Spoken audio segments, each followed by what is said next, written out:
All right. Hey, my friends, and welcome to today's episode where we're going to talk about how do you calm down an active nervous system or an overactive nervous system and really what that process looks like. So, before we dive in, for those of you who don't know me, my name is Matt Codde, and I'm the founder of Restored Minds. And if you're looking for help and guidance on your own journey to recovery from things like OCD, panic, anxiety, even things like chronic pain, check out the links in the notes or head over to restoredminds.com as we have some great resources for you.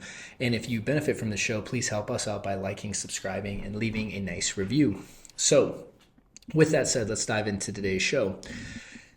So, how do you calm down a nervous system that's very active?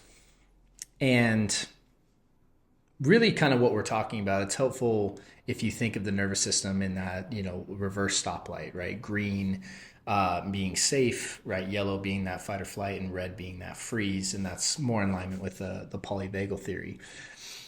And when we're talking about your nervous system being really overactive, you first want to kind of assess, like, am I in red or am I in yellow, right? In using the stoplight analogy. So red is when you're just kind of in full blown shutdown. A lot of times it's been like, a really, really big blow to, your system. So a big transition that just happened suddenly, a sudden loss, losing a job, right? A bad breakup, right? So, and you feel like stuck, right? You feel the energy usually in your gut, and you're feeling kind of like action and moving is very challenging, right? You feel more like you want to freeze, you want to stop. That feels more in line with what you want to do. If you're in that state, what you want to do is start moving more. Yeah, like that's the key to getting out of that freeze, that stop, is actually getting to the point where you're actively moving. And so even just getting out, moving the body, right? Like that's one of the big things we want to do to jump up into the yellow. Now the yellow is when we're in the fight or flight, more energy, we have more access to energy, and we're also in that kind of anxiety, panic. These are a lot of the sensations. You're going to feel it more in your chest. And in that realm is really kind of what we're talking about here. And in that realm, you're going to have, your fight or flight systems going on and off, and you may have problems with sleep, digestive issues, because your body is essentially detecting, hey, we're in threat, we're putting up all this energy because we're trying to handle threat. And so when your nervous system is overactive, first it's about understanding, well, why is it overactive to begin with? And if there was, again, a very sudden thing and you're feeling that energy more in the pit of your stomach, that means you're in red. You do want to do some releasing on that feeling right there, and releasing the resistance to that. But you really want to get yourself into the place where you're feeling more of that yellow fight or flight status. Now, when you're there, one of the things you need to understand about an overactive nervous system is what we really need to be doing is sending messages of safety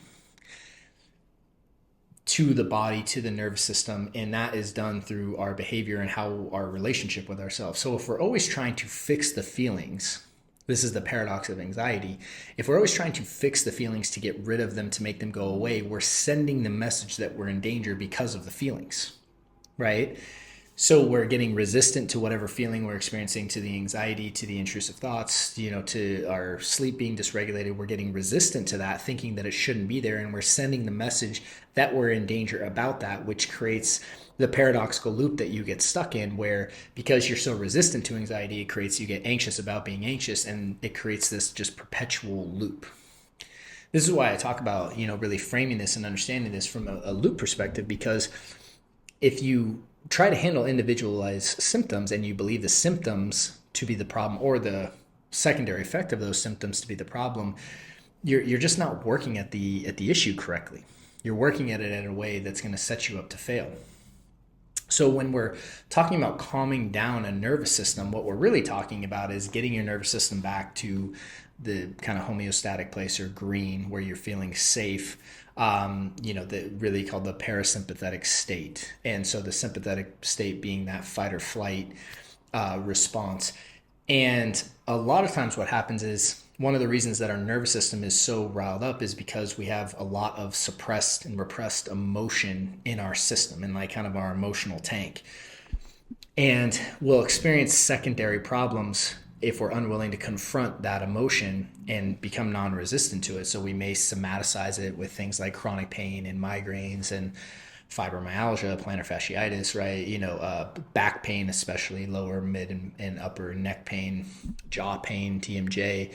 All these things have been shown to be correlated with like these chronic conditions with emotional suppression and repression, as well as things like, again, OCD, anxiety, depression, panic attacks, social anxiety, because you're having this emotion come up in this experience and there's nothing actually dangerous happening. So this emotion is coming in and clouding your perception of this experience. So instead of thinking that I need to change my nervous system, thinking I need to get rid of my symptoms, that is working at it incorrectly, because you're already bringing stress, anxiety, and fear to the symptoms themselves.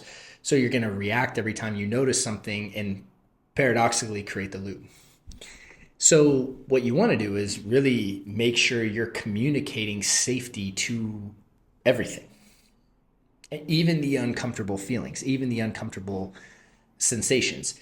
If you were safe, you wouldn't do anything. This is the paradox of healing. Is a lot of times we think we need to do these things to heal.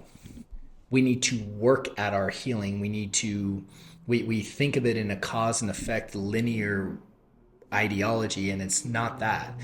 It's about letting the healing unfold. When you cut your finger on your hand, you don't do anything to heal it. It heals inward outward. So a lot of it is about emotional release, which we go through a lot in Taking Back Control. And so if you haven't become a member of Taking Back Control yet, I would highly encourage you, because that's one of the biggest components to health that I think is needed for most people. And really a lot of the problems that a lot of people exist specifically because they don't know or haven't yet mastered this. And also it's about detaching from the external symptoms and the stories about your symptoms, and being able to objectively just kind of notice what's going on and not be so reactive to it, because the reactivity is keeping you in that state. And you want to ultimately cultivate this idea and trust that you're already safe, right? You're not trying to get to safety or change your state, because the wanting to change the state, the wanting to change your nervous system from the way it is paradoxically resisting the way it is, which is going to keep you stuck in it. And it's the actual learning to allow and be with all these uncomfortable things that you're experiencing that allows the energy to run its course, allows your nervous system to really understand that it is safe, and allows it to shift on its own. Trying to trick your nervous system and doing these things to activate your parasympathetic nervous system, I mean, I understand that people teach that, but your body knows how to shift. Your body's very intelligent. And trying to consciously override things and do things to trick your nervous system, it's like, yeah, like is getting massages and sitting in hot water. These are all great things to be sending messages to your body of like, hey, I'm safe, I'm doing these things. But when you're trying to change yourself, you're coming from a place of resistance. And again, what you resist persists. So the real key to shifting the nervous system in almost any case is the learning to become non-resistant, not get rid of the symptoms.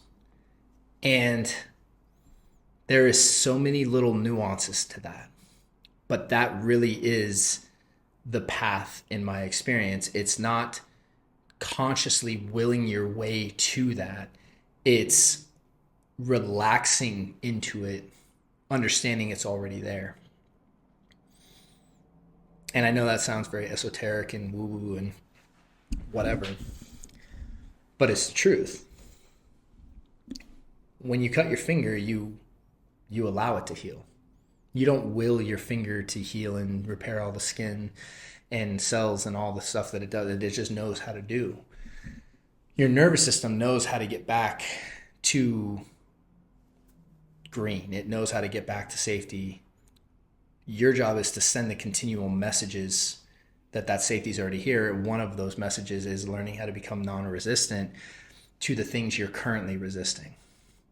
So With that, I hope that was helpful. If you're looking for help with this and you find yourself in this state, definitely check out the links in the notes. You can also head over to restoredminds.com as if I have some coaching slots open available at the time of this recording. So you're welcome to apply for some one-on-one because this is really what I work on with people day in, day out. And the nuances of implementing this are very important to really being successful with it. So with that, I wish you guys a great day, a great week, and I look forward to seeing you on the next episode. Hey there. So if you enjoyed that video, we've linked up a few more videos that we think you'd find helpful as well. And if you have found this helpful, we'd really appreciate your support by liking and subscribing. And if you're looking for help and guidance, please check out restoredminds.com as we have several options for you to get started. See you guys soon.